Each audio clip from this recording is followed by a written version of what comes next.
welcome to another round of sports reviews. Tonight, I am recapping the round of 16 and predicting the quarterfinals in the 2022 Scotiabank CONCACAF Champions League. Great round of 16 action over the past 2 weeks, not 2 days. This whole week, 3 days per week, but the past 2 weeks. It's over and we're on to the quarterfinals with a week in between, but tonight, I'm going to give you my recap, tell you how many predictions I got right for this round, and predict the next round. We will start on the top right side of the bracket because I think that's a little bit more pressing to deal with than we'll go through everybody else. So first off, round of 16, number 6, New England Revolution versus IS Cavalier. The Revs walk over. There was a visa issue with IS Cavalier of Haiti. They could not get into the United States. They tried to play both legs at Gillette Stadium because Haiti couldn't host any matches due to turmoil in the country. And they had to go get their visas to play at Gillette for both legs, home and away. So really the Revs have been at home for both legs. One of the games, I guess, would have had no fans, but they pushed the first leg to the Friday of the first week, and then on Wednesday, they know they can't get their visas in time. They cancel the tie. New England goes through on a walkover. I picked New England, so I'm right there. That's 1 for 1 on my predictions. But besides, New England was probably going to smash Cavalier anyway because the next week, this week on Tuesday when they were supposed to play Cavalier, they played El Paso Locomotive in a friendly instead to get that game time, and they beat them 4-1 with, I think they basically used their first and second 11s pretty much half and half, and they got it done. So they probably would have smashed Cavalier pretty heavily. So I don't think I'm wrong for saying I got that pick right. It's kind of like the Olympia Moengo Tapo situation. I did not get that tie right because nobody got through, even though Olympia were very much ahead and would have got through had the situation not happened. But there you go. Walkovers count for me. And the Verdez situation, which I actually had picked Verdez instead of Arcaí 2020 CONCACAF League, but so on and so forth. But you get that. There's precedent for this. Round of 16, 5. Pumas Unam, 6. Deportivo Saprissa, 3 on aggregate, 6-3 on aggregate for Pumas. Pumas just dominates Saprissa. Now, did not be able to cover this tie. This was one that I didn't cover or get to cover, sadly enough. And for me, kind of sad because the tie was enjoyable the whole way through. Pumas dominates Saprissa the first leg. They look a bit suspect. And Bolaños gets 2 goals, which, funnily enough, in the final when Saprissa won the Champions League, Champions Cup at the time, he scored against Pumas. Now, what? 16, 17, 18, 19, 20, 21, 22. 17 years later, he's back and scores 2 goals on them at Saprissa. And then they scored 2 on their own. It's tied. Pumas have the away goals, but they go back to Estadio Universitario, and they just smash. Deportivo Saprissa, as you would expect, I think. Dineno, good game. Pumas were much better overall. I think the second leg showed how much better they were in this tie, and I still think they're much better than the Revs, but we will see. And I'll get into that, but that's 2 for 2 so far. Now we're back to where we should be. Round of 16, 1. Club Leon 3. CD Guastatoya 0. Club Leon did what they had to do. That's all they wanted to do. They got 2 away goals. They scored 1 at home, and that's all they had to do, all they wanted to do. They weren't there to do much more. They're not really on form right now, but they're doing what they have to do and still getting results. Now, Angel Mena is back. They won 1-0 today against Necaxa. But now that Angel Mena is back, hopefully, they get back to the form we expect them to have and that they had in the Apertura, because I really need them to, but let's see. But Club Leon did what they had to do. It was an okay performance. It was a good enough performance. I shouldn't say okay. They finally win their first series in CCL play, and deservedly so. It was a very easy club to beat, but they win the series, deservedly so. I'm 3 for 3 so far. Next up, Seattle Sounders FC 5 versus FC Motagua 0. Jesus Christ, that first leg did not prepare me for what happened in that second leg. Jeez, man. No way. No way, no how. I thought the Sounders were finished. They show up for the second leg and proceed to put 5 past Motagua. Motagua's a banter club. They can't finish off nothing. They get to 3 CONCACAF League finals, can't win one, especially against a Guatemalan team. They can't win a damn CONCACAF League final. Herediano's a big-ish club. I'd say they're big-ish. They're like top 3 in Costa Rica. That counts for something. Comunicaciones United, though? No. They're the smallest club in Guatemala. Municipal's the biggest club in Guatemala, and you know it. With that being said, Seattle. Jeez, that second leg, oh boy. That second leg showed you that maybe the Sounders aren't finished. Now again, it's Banter Club Motagua that they did that to, but we'll see on Sunday, because I will be live and review the Seattle versus Nashville game on Sunday night. So, you'll get that. And we'll see if they're finished against their level of competition. But, dear God, that second leg at Lumen Field, dear God. And by the way, FS2, who cares about Pac-12 basketball? Stop showing basketball instead of football, okay? You have the Champions League. What, you want Paramount to have it when the rights go up? It'd be a lot easier, considering Paramount pretty much has every national team competition CONCACAF puts out, and you have every club competition. Why not give it to Paramount? Now, Paramount, not just Viacom, CBS. Now, Paramount. Be much better. Besides, I'm a Paramount guy anyway. I'm not really a fan of Fox. Go ahead and do it. Go ahead. Stop doing this. You did it to Forge, and you pissed my ass off, and now you're doing it to a game that I really don't care about. I didn't even do a video about it. I was just watching it because I watch them all. And you put it to Arizona and Utah? Because Illinois and Ohio State had 5 minutes left in their game, and they kept using timeouts and fouling like basketball games go? Jesus. I digress. 4 for 4. Next up, Colorado Rapids 1, Comunicaciones FC 1, 3-4 on penalties. It ends on penalties. Comunicaciones wins. Colorado, what the hell were you doing? Because you did this to yourself. You really did.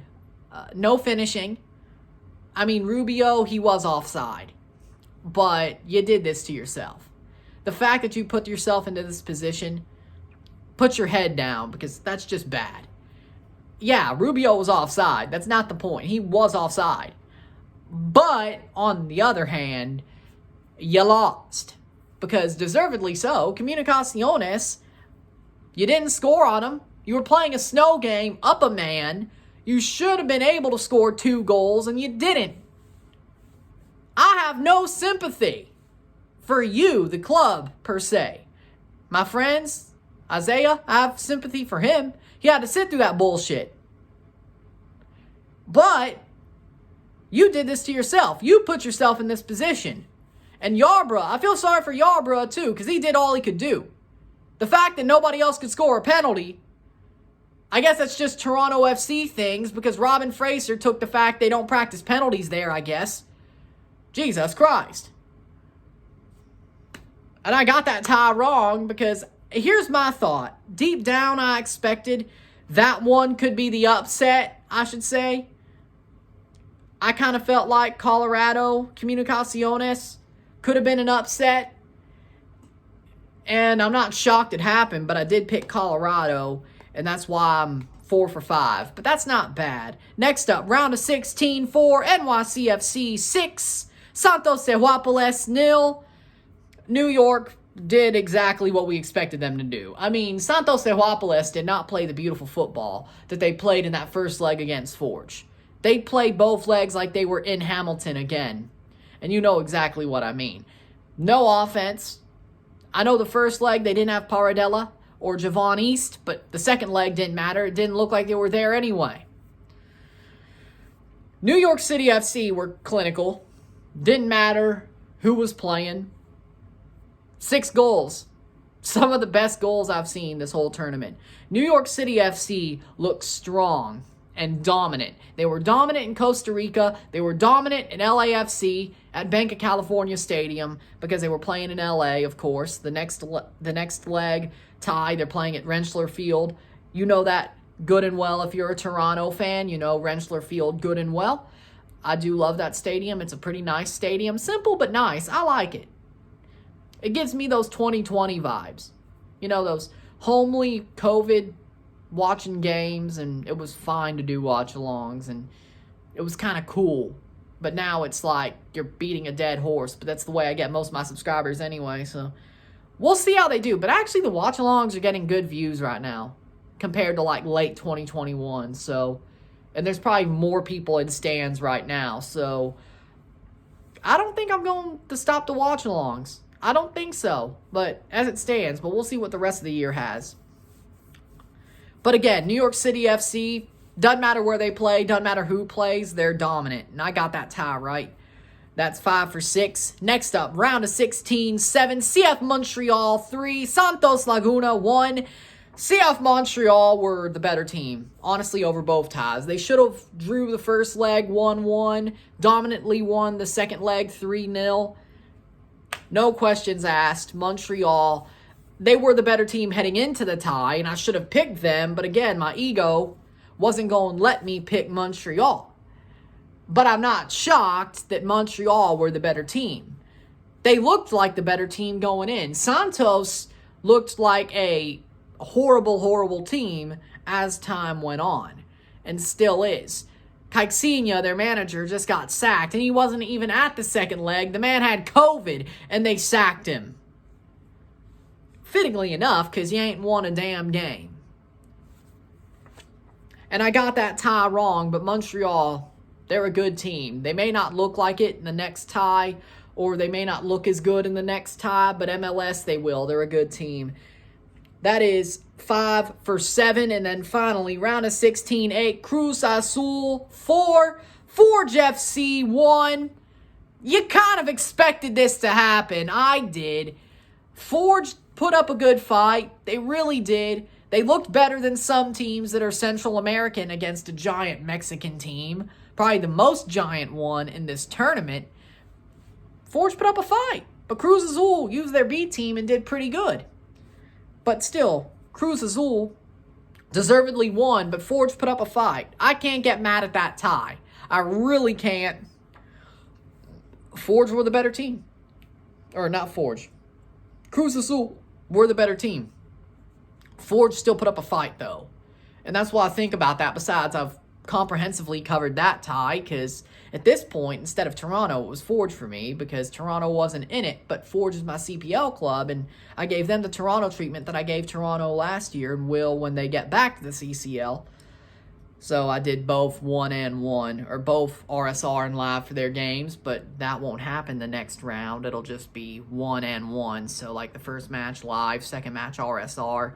That second Thursday looks like it's going to overlap, but we'll see what it really looks like. But if it overlaps, Cruz Azul, Montreal will be both. That's the only way that'll happen. But still, 6 for 8 of my predictions.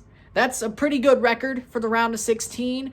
I think I was 7 out of 8 last year. I got to check that again, but that's about right. There's always one upset. Tell you the truth, and there's your 6 out of 8, which isn't bad, and all my semifinalists and finalists and champion are still alive in this tournament, so 13 out of 15 on the bracket fully doesn't look so bad.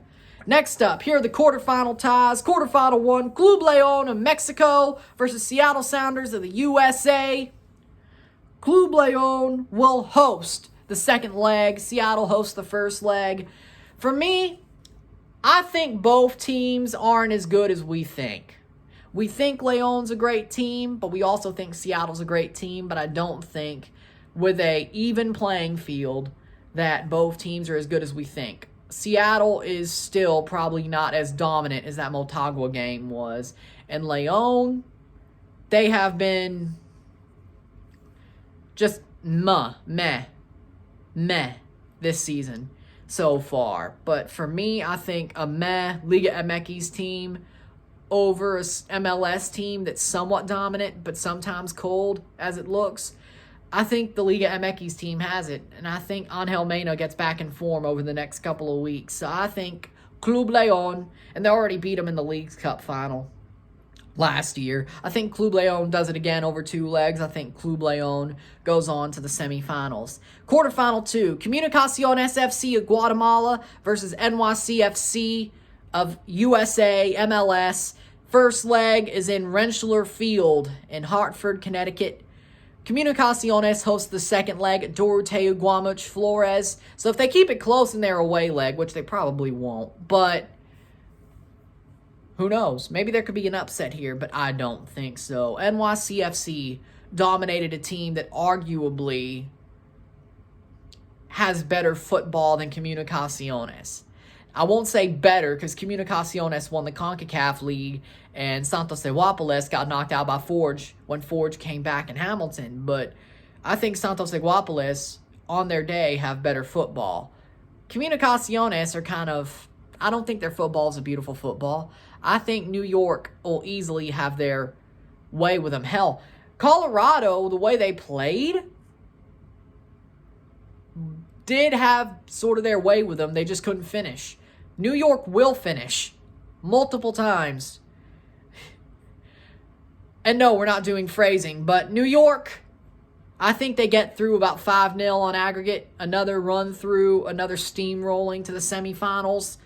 Then quarterfinal 3 is Pumas Unam of Mexico versus New England Revolution of the USA Pumas for me. New England hasn't even played a Champions League game. They have to play 2 MLS games before they play their first tie in the Champions League. And for me, I just don't see it. I just don't see 2 games as enough to get you up to the form to face a Pumas team who was firing against Saprissa. I don't think New England's that much better than Saprissa. I really don't. And people would say, but what if New England played Cavalier? They would have dominated them 7-0. Yeah, but 4 games is a lot different than 2. And 4 games where you'll probably have, a plus 10 goal differential because of those 2 CCL games gives you a lot more hope than 2 games where you'll probably have a plus 1 goal differential going into a CCL tie. Trust me, I don't think New England are going to look that good. Trust me. Pumas gets it done. They go to the semifinals. Then finally, quarterfinal 4. Of course, also Pumas hosts the second leg at their home. New England hosts the first leg. Yeah. And then finally, quarterfinal 4, CF Montreal of Canada versus Cruz Assoul of Mexico. Montreal hosts the second leg at Olympic Stadium, I think. Cruz Azul hosts the first leg at Azteca. I think Cruz Azul wins this tie. Cruz Azul are the best Mexican team in the tournament right now, as it stands. Dominant. Now, of course, they didn't overbeat Forge, but they were still dominant. They were the better team by far. And for me, I don't think Montreal are that good to stand up to Cruz Azul. I don't think they're that good. Yeah, they'll score a goal or 2, and they'll make it close. It'll probably be like a 4-2 aggregate, 3-2 aggregate, but Cruz Azul gets it done and goes to the semifinals. I think Cruz Azul are the better team. They'll play their A teams, maybe B+, A-, but something like that. Cruz Azul will get it done. They'll probably have a good run at the Azteca, but it's still close enough to where Montreal could probably get it done at Saputo or Olympic Stadium, and they don't. Cruz Azul probably wins it late, so to speak. So, with that being said, those are my predictions. The ties of the semifinals, predicted-wise, would be Club León of Mexico versus NYCFC of the USA, and Pumas of Mexico versus Cruz Azul of Mexico. So you have a 3 out of 4 chance to have Liga MX teams in the final. 2, I should say. You'll have 1 at least, and we'll see what happens in the semifinals on the other side. But I like my chances. So, with that being said, if you like this video, like it, share, subscribe. Once you hit that subscribe button, hit that big red bell notification once you subscribe. Hit that join button or the second link in my description to become a YouTube member. $1.99 a month or $4.99 a month. Anything's appreciated. Help support the channel. Be awesome if you do. Send super chats on the live streams. Comment. And put this in playlist. Share this with your friends and family. All that great stuff. Tomorrow, MLS is back. I got a live watch along and RSR for Dallas versus Toronto FC. And if we win, I'm going to be a total asshole because I don't know if you saw my Twitter, but Dallas fans have it out for me because I said they ain't worth damn. They ain't worth jack shit. So, if they don't look better than 14th place and Toronto wins pretty dominantly, you're going to hear it from me. I'm Ryan and I'm out. Peace. See you later. Let's have some fun. Peace.